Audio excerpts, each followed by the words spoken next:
Salut, c'est Zeppeli, et aujourd'hui on va regarder ensemble cette figurine de Kyoko Sakura, donc une figurine encore une fois un peu rétro, puisqu'elle a été éditée en avril 2012 et rééditée en octobre 2012, ce qui montre son succès à l'époque.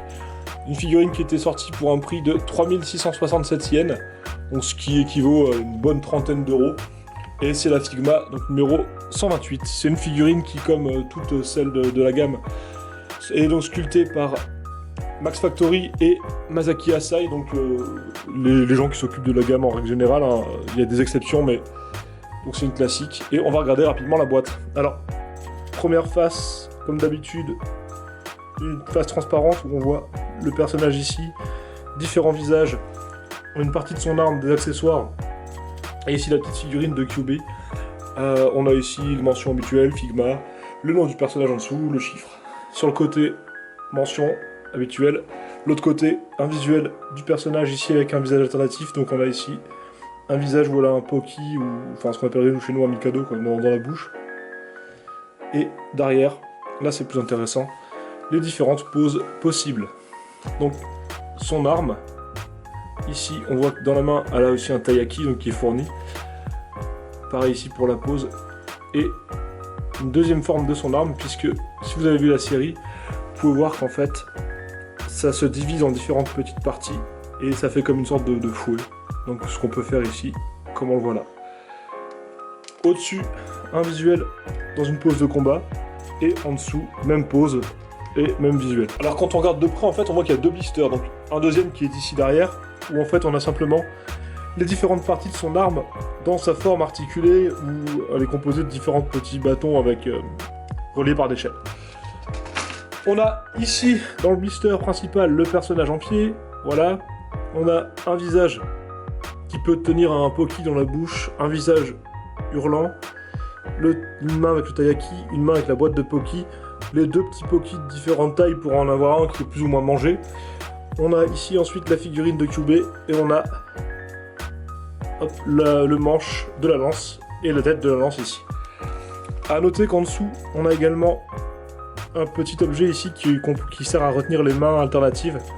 Donc on en a 7 ici quand même, en plus des deux mains qui sont déjà sur le personnage, et les deux qui sont ici. Donc on a un nombre d'accessoires qui est quand même plutôt suffisant. Donc, il est à noter qu'on a une notice qui nous permet de récapituler les différentes mains alternatives, et les visages ici, et surtout de montrer les petites choses un peu compliquées. Donc ici, comment insérer le Poki dans la bouche prévue à cet effet. Ici, comment on fait pour faire tenir le Kyubey avec la main qui correspond. Et là, comment fonctionne la construction de la lance. On remarquera donc que tous les petits morceaux de chaîne ici, en fait, peuvent se mettre pour construire l'arme dans cette configuration-là. Et on peut faire en fait de multiples configurations qui correspondraient aux poses de combat. Donc, je pense que ça, c'est vraiment, l'un des points forts de la figurine. On vérifiera après dans les poses, mais j'ai l'impression qu'on peut faire vraiment des trucs très très sympas avec cette arme. Alors, au niveau de la figurine en elle-même, alors on voit que c'est une figurine qui est plutôt bien réalisée. La sculpture est vraiment bien.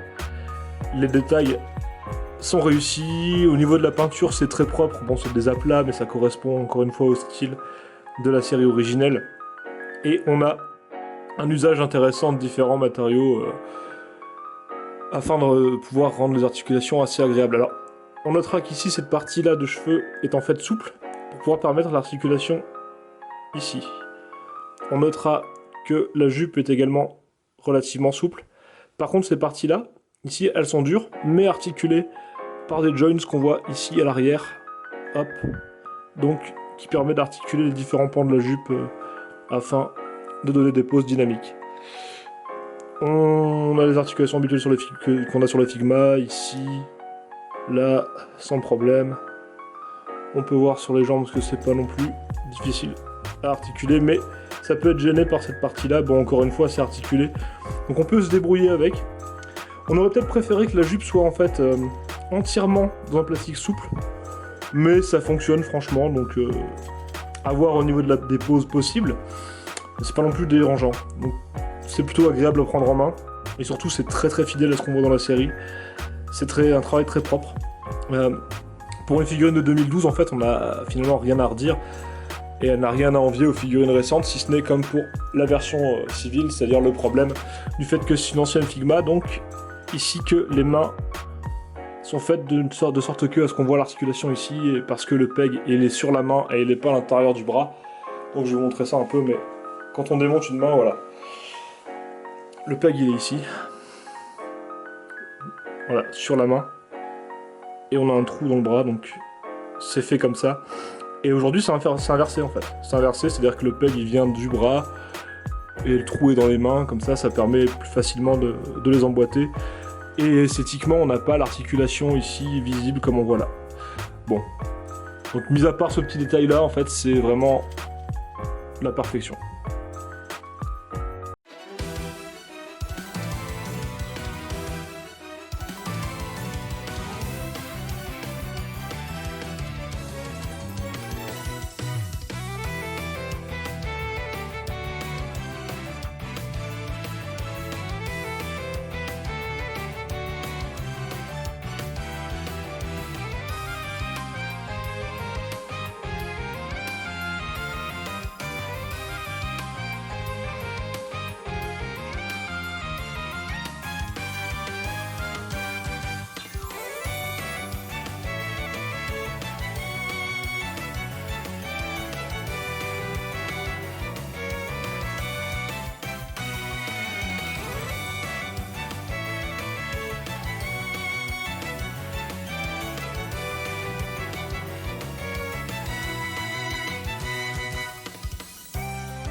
Alors au final, que dire de cette figurine? Bon, on peut dire que c'est une Figma plutôt réussie, qui vient avec un nombre d'accessoires qui est franchement suffisant. Donc on a, je vous rappelle, donc le taiyaki, la boîte de Poki, deux Poki pour lui mettre dans la bouche, et la lance qui se décline en fait en deux formes, la forme avec chaîne et la forme droite comme celle-ci. Donc c'est tout à fait complet et c'est à peu près tout ce qu'on voit du personnage dans la série et dans les films. Ceci étant dit, il y a des points négatifs quand même. Alors au niveau des points négatifs, premièrement, bon ça c'est évident, c'est que les Poki en fait comme ils sont pas moulés dans le visage, c'est des pièces qu'on peut perdre facilement, donc ça c'est assez ennuyeux. Même chose pour les petites pièces qui servent à monter l'arme, ça peut être facile à perdre, donc à la rigueur faites attention à ça quand même. On a le problème des mains que j'avais déjà mentionné sur la figurine précédente, c'est-à-dire que c'est des mains de première génération, donc c'est vrai que ça se voit un peu si on regarde de près.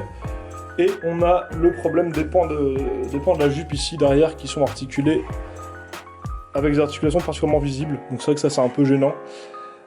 Et on aurait peut-être préféré en fait une articulation souple, en fait. Peut-être des pans de jupe souples qui auraient été peut-être plus faciles à articuler que ça. Ceci étant dit, au niveau des points positifs, on a quoi? On a le fait que la représentation est quasiment identique à ce qu'on voit dans la série, que les articulations restent quand même largement suffisantes pour faire environ toutes les poses que vous voulez, que le nombre d'accessoires est suffisant, que on a également une articulation au niveau des cheveux, même si pour le coup, là aussi peut-être il faut nuancer, on voit que celle-ci elle est quand même un peu, enfin antérieure à la version civile. La version civile en fait a un joint ici dans les cheveux qui est vraiment bien utilisé et en fait qui permet peut-être une meilleure amplitude en fait dans l'articulation que cette version précédente en version en costume, qui elle a fait le choix en fait de cacher l'articulation avec une pièce souple, et ça limite un peu plus en fait la possibilité de faire des choses avec les cheveux.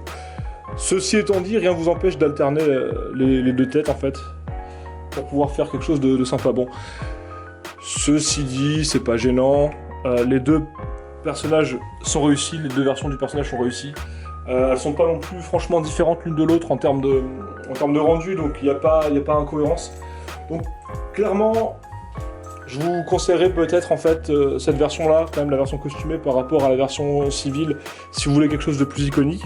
Ceci étant dit, si vous êtes absolument fan du personnage, je pense qu'il vous faut les deux, pour le coup, parce que voilà, on n'a jamais assez de figurines de son personnage préféré. Mais dans l'ensemble, ben voilà, je peux vous dire mon avis de privilégier peut-être la version costumée, qui a un rendu naturellement plus iconique. Bon, voilà ce que je vous disais par rapport au Poki. En fait, il s'est déjà barré, il est là. Je l'ai dans la main. Il est parti de la bouche alors que j'ai à peine manipulé la figurine. Donc faites attention à ça en fait. Ça, c'est vraiment le point négatif. On se retrouve bientôt pour d'autres reviews de figurines sur la chaîne. Salut!